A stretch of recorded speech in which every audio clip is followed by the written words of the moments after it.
If you trust no one, this video is about you. And the real reason why might not be what you think. You're the one who always watches the door.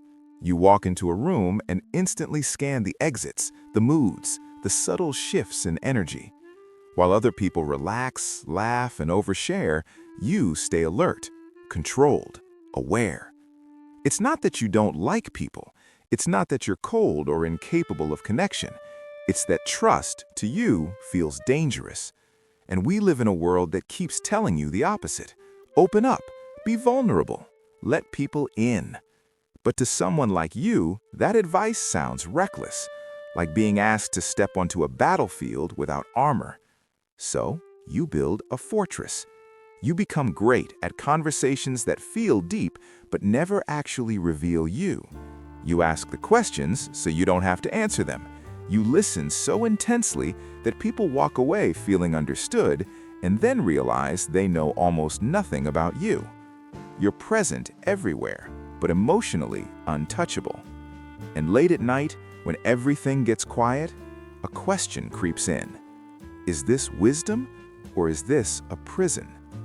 To understand people who trust no one, you have to stop calling them cynical or closed off. This isn't a personality flaw. It's a survival strategy.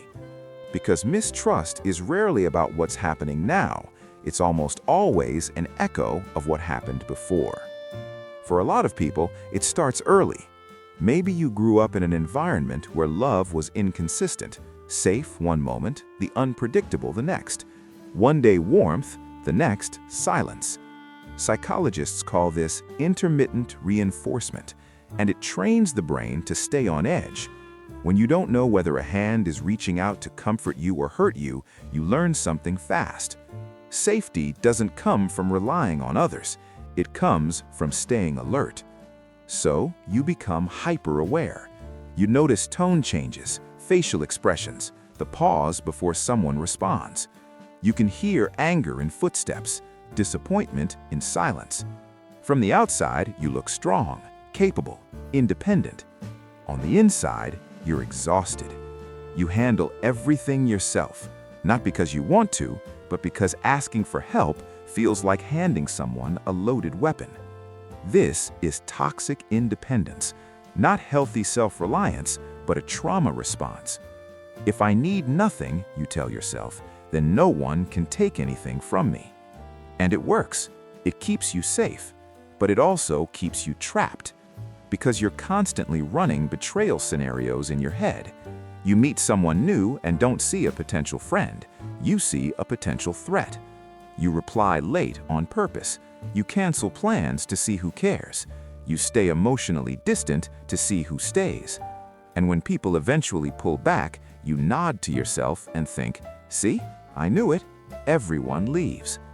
This is the paradox of mistrust.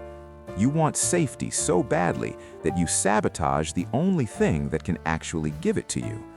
And that leads to a very specific kind of loneliness. Not the loneliness of being alone, the loneliness of being unknown. You watch people lean on each other. You see intimacy happen around you, and part of you wants it, but another part tells you they're naive, that trusting people is weakness, that you're smarter for staying guarded. Still, deep down, there's a quieter voice asking what it would feel like to rest, to let someone else watch the door for once. Here's the darker part most people don't talk about. When you trust no one, you often attract exactly what you fear. Because you're guarded, you choose people emotionally unavailable. They feel safe. They can't get close enough to hurt you. Or you test people. You pull away. You go cold.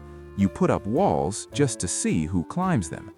And when they get tired and leave, it feels like proof. Brick by brick, your fortress gets taller and emptier. Now here's the uncomfortable truth. Your mistrust of others isn't really about them. It's about you. You don't actually trust yourself to survive betrayal. You don't fear being hurt. You fear that if it happens, it will destroy you, that you won't recover, that you won't be okay. So real trust isn't about finding people who will never disappoint you. That doesn't exist. Real trust is knowing that even if someone hurts you, you'll survive it. When you trust your own resilience, you don't need walls that high. This doesn't mean blind vulnerability. It doesn't mean handing your heart to everyone who asks. It means calculated vulnerability. You share something small, a thought, a feeling, a need, and you pay attention. If they treat it with care, you open a little more.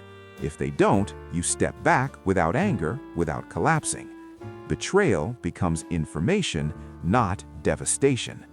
This is where real connection lives, not in trust everyone or trust no one, but in the space between. And yes, lowering your armor feels terrifying. The fear is sharp, electric. Don't run from it.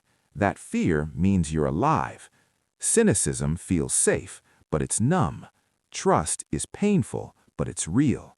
Some people will let you down, that's guaranteed, but some will catch you. And when two people who are both scared choose trust anyway, the bond they form is stronger than anything built on naive optimism. So, the next time you feel the urge to shut down, pause. Don't look for the lie, look for the humanity. Take a small risk. Say something unpolished. Admit a fear you haven't figured out yet. The silence that follows might not be judgment, it might be understanding. You don't have to move through life like a ghost. You are allowed to be seen. You are allowed to be held. And you are strong enough to survive the risk of it.